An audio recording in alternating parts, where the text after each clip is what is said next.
नमस्कार दोस्तों, मैं हूं प्रदीप मिश्रा, आपका दोस्त, आपका भाई, और आप देखना शुरू कर चुके हैं प्रॉपर्टी मिश्रा शो। आज हम बात करने जा रहे हैं एक बेहद ही गंभीर विषय के बारे में जो ना सिर्फ दिल्ली बल्कि पूरे एनसीआर रीजन के आम लोगों की जिंदगी को डायरेक्टली इंपैक्ट कर रहा है। प्रॉपर्टी मिश्रा शो में हम हमेशा, हमारी कोशिश रहती है कि आपको ऐसी जानकारी दें जो रियल एस्टेट को कहीं ना कहीं इम्पैक्ट कर रही है। आपके डेली लाइफ और इन्वेस्टमेंट डिसीजन को इफेक्ट करने वाली सारी चीजें हम आपको अपने शो में लेकर आते हैं। आज का टॉपिक सिर्फ प्रॉपर्टी इन्वेस्टमेंट के बारे में नहीं है, बल्कि उस बड़ी समस्या के बारे में भी है जिससे हर मानसून में हमारे शहर की हालत खराब हो जाती है। तो दोस्तों, दिल्ली सरकार ने हाल ही में अपना ड्रेनेज मास्टर प्लान 2025 लॉन्च किया है, जिसकी कॉस्ट 57,000 करोड़ रुपए है। इस प्लान में एक चौंकाने वाला रिवीलेशन भी किया गया है कि हमारे शहर की एलिवेटेड रोड्स, एक्सप्रेसवे और metro corridor natural water flow को सीरियसली डिस्टर्ब कर रही है। ये सिर्फ गवर्नमेंट की प्रॉब्लम नहीं है, बल्कि हर उस व्यक्ति की प्रॉब्लम है जो दिल्ली एनसीआर में रहता है या काम करता है या प्रॉपर्टी ओन करता है। आज की इस वीडियो में हम डिटेल में समझेंगे कि ये प्रॉब्लम कैसे क्रिएट हुई, इसका हमारी डेली लाइफ पे क्या इम्पैक्ट है, और सबसे इंपॉर्टेंट बात यह है कि प्रॉपर्टी बायर्स और रेजिडेंट को इस सिचुएशन में क्या करना चाहिए। और इससे पहले कि आगे बढ़ूं, आपको बता दूं, अगर वीडियो पसंद आया तो लाइक, कमेंट, शेयर जरूर कीजिएगा, और फ्यूचर में रेगुलर आपको ऐसे एनालिसिस मिलते रहें, इसके लिए फटाफट चैनल को सब्सक्राइब कर लीजिए। तो आइए शुरू करते हैं आज के इस इंपॉर्टेंट डिस्कशन को। नमस्कार, मैं हूं प्रदीप मिश्रा। प्रॉपर्टी मिश्रा शो में आपका स्वागत है। यहां हम आपको प्रॉपर्टी और प्रॉपर्टी मार्केट की हकीकत बताते हैं। नो बकवास, डायरेक्ट काम की बात। चलिए शुरू करते हैं। दोस्तों, सबसे पहले मैं आपको बताना चाहता हूं कि ये इश्यू कितना वाइड स्प्रेड है। नेशनल हेराल्ड की इन्वेस्टिगेशन के मुताबिक वेस्टर्न पेरिफेरल एक्सप्रेसवे, जो ओरिजिनली ट्रैफिक कंजेशन कम करने के लिए बनाई गई थी, अब नजफगढ़ बेसिन के नेचुरल वाटर फ्लो को सीवियरली इंपैक्ट कर रही है। ये 135 किलोमीटर लंबी एलिवेटेड कॉरिडोर स्पेशली हरियाणा में है, और इसका डायरेक्ट इफेक्ट दिल्ली की ड्रेनेज सिस्टम पर पड़ रहा है।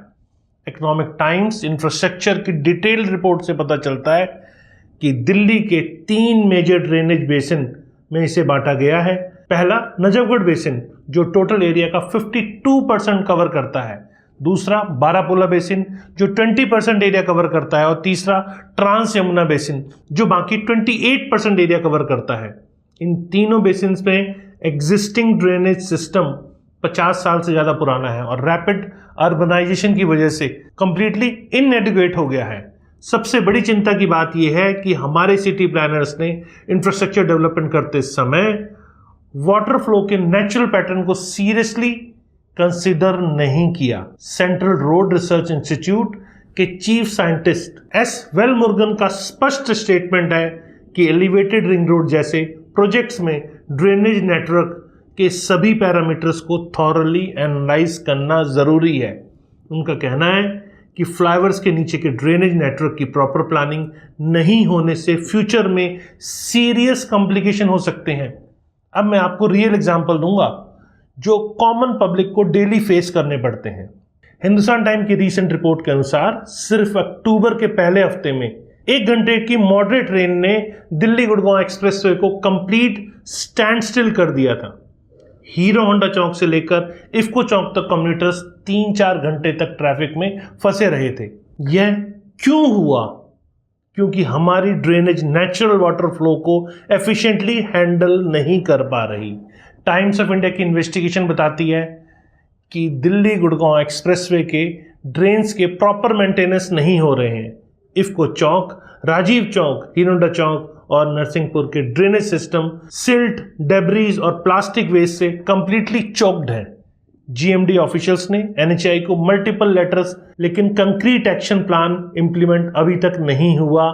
ये इंटर डिपार्टमेंटल से हमें समझ में आता है। इंडियन एक्सप्रेस की कंप्रिहेंसिव रिपोर्ट के मुताबिक गवर्नमेंट इस साल 55 किलोमीटर लंबी एलिवेटेड रिंग रोड का प्रपोजल भी अप्रूव कर चुकी है, जो महात्मा गांधी मार्ग के ऊपर बनेगी।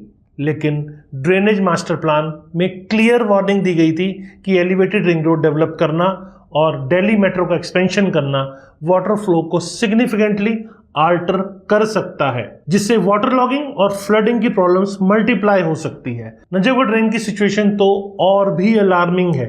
दिल्ली यूनिवर्सिटी एकेडमिक काउंसिल की डिटेल स्टडी के अनुसार नजफगढ़ ड्रेन अकेले 41 किलोमीटर लंबी है और इसमें 22 स्मॉलर फीडर ड्रेन्स कनेक्ट होती है। ओरिजिनली ये रिवर शाहीबी रिवर का नेचुरल एक्सटेंशन थी, लेकिन अब ये दिल्ली की सबसे बड़ी सीवेज कैरिंग ड्रेन बन गई है। हिंदुस्तान टाइम्स की इन्वेस्टिगेशन से पता चलता है कि Najafgarh drain daily 800 million gallons sewerage carry करती है, जिसमें से 250 मिलियन गैलन सिर्फ गुड़गांव से आता है। पूरी दिल्ली में नेचुरल ड्रेन्स की टोटल लेंथ ओरिजिनली 350 किलोमीटर थी, जो 1000 क्यूबिक मीटर पर सेकंड डिस्चार्ज हैंडल करती थी, लेकिन एमसीडी के करंट डाटा के अनुसार अब दिल्ली में टोटल 1296 आर्टिफिशियल ड्रेन्स हैं, जिनकी टोटल लेंथ 1694 किलोमीटर है। ये क्लियरली दिखाता है कि नेचुरल ड्रेनेज सिस्टम को कंप्लीटली आर्टिफिशियल सिस्टम से रिप्लेस कर दिया गया है, जो प्रॉपर कोऑर्डिनेशन के बिना काम कर रहा है। अब बात करते हैं सॉल्यूशन की। Delhi government blue green infrastructure concept को प्रमोट कर रही है। ब्लू ग्रीन इंफ्रास्ट्रक्चर का सिंपल मतलब है natural water bodies, wetland parks और ग्रीन स्पेसेस को अर्बन प्लानिंग में प्रॉपरली इंटीग्रेट करना, जो flood control, air quality improvement और माइक्रो क्लाइमेट रेगुलेशन में इफेक्टिवली हेल्प करते हैं। IWRI इंडिया के सीनियर एक्सपर्ट जया डिंडाओ का क्लियर स्टेटमेंट है कि ब्लू ग्रीन स्पेसेस को लग्जरी एमिनिटीज नहीं बल्कि एसेंशियल इंफ्रास्ट्रक्चर के रूप में ट्रीट करना चाहिए। उनके रिसर्च के मुताबिक ये natural spaces urban heat island effect को 3 से 4 डिग्री तक रिड्यूस करते हैं, रेन वाटर को एफिशिएंटली एब्जॉर्ब करते हैं और फ्लड को इफेक्टिवली मिटिगेट करने में क्रूशियल रोल प्ले करते हैं। गुरुग्राम का क्रॉनिक वाटर लॉगिंग इशू को परमानेंटली रिजॉल्व करने के लिए यूनियन मिनिस्टर मनोहर लाल खट्टर ने रेवोल्यूशनरी स्टेप लिया है। उन्होंने गुरुग्राम से पलवल तक dedicated storm water drain construct करने का डायरेक्शन भी दिया है, जो मानसून के दौरान रेन वाटर को डायरेक्टली यमुना रिवर में डाइवर्ट करेगी। मिस्टर खट्टर का स्टेटमेंट ये है कि नजफगढ़ ड्रेन की लिमिटेड कैपेसिटी की वजह से अल्टरनेटिव ड्रेनेज रूट्स एक्सप्लोर करना एब्सोल्युटली एसेंशियल है। नॉर्थ वेस्ट दिल्ली में कैनाल ब्रीच की वजह से मेजर फ्लडिंग हुई थी, जो दिखाता है कि एग्जिस्टिंग वाटर इंफ्रास्ट्रक्चर कितना बड़ा खतरनाक है। नेशनल हाईवे अथॉरिटी के डाटा के मुताबिक प्री मानसून और post monsoon desilting operation conduct करती है, लेकिन हाउस होल्ड गार्बेज डंपिंग की वजह से ड्रेन्स रिपीटेडली ब्लॉक हो जाती हैं। अब मैं कॉमन पब्लिक के प्रोस्पेक्टिव से प्रैक्टिकल सॉल्यूशन आपको सजेस्ट करूंगा। प्रॉपर्टी बायर्स के लिए सबसे इंपॉर्टेंट एडवाइस ये है कि वाटर लॉगिंग प्रोन एरियाज में इन्वेस्टमेंट से कंप्लीटली अवॉइड करें। दिल्ली जल बोर्ड के ऑफिशियल डाटा के अनुसार मानसून के दौरान कई रेजिडेंशियल एरियाज में पानी 3 से 4 घंटे रुक जाता है और ये ना सिर्फ प्रॉपर वैल्यूज को नेगेटिवली इम्पैक्ट करता है बल्कि सीरियस हेल्थ हैजार्ड्स भी क्रिएट करता है। प्रॉपर्टी इन्वेस्टमेंट करते समय माइक्रो लेवल पर एरिया की ड्रेनेज इंफ्रास्ट्रक्चर को थॉरोली इंस्पेक्ट करें। लोकल म्युनिसिपल कॉर्पोरेशन से ऑफिशियल ड्रेनेज मैप डिमांड आप कर सकते हैं और वेरीफाई करें आपकी टारगेट प्रॉपर्टी के विसिनिटी का स्ट्रॉन्ग वाटर एफिशिएंटली डिस्चार्ज होता भी है नहीं होता। अगर nearest major drain regularly overflow होती है तो उस लोकेशन में इन्वेस्टमेंट को अवॉइड करें। इंडियन एक्सप्रेस की रिपोर्ट के मुताबिक गवर्नमेंट की वाटर सेंसिटिव इम्पैक्ट स्टडीज को मैंडेटरी बनाने की सीरियस प्लानिंग कर रही है। फ्यूचर में कोई भी मेजर इंफ्रास्ट्रक्चर प्रोजेक्ट इनिशिएट करने से पहले comprehensive water flow impact assessment conduct करना होगा, ये कंपल्सरी होगा। ये डेफिनेटली पॉजिटिव स्टेप है, लेकिन एग्जिस्टिंग इंफ्रास्ट्रक्चर की प्रॉब्लम का इमीडिएट सॉल्यूशन अभी भी पेंडिंग है। दिल्ली गवर्नमेंट की 57,000 करोड़ रुपीस के मास्टर प्लान में एडवांस टेक्नोलॉजी जैसे arc GIS mapping, sewer JEMS modelling और SWMM सिमुलेशन सॉफ्टवेयर यूज की जा रही है।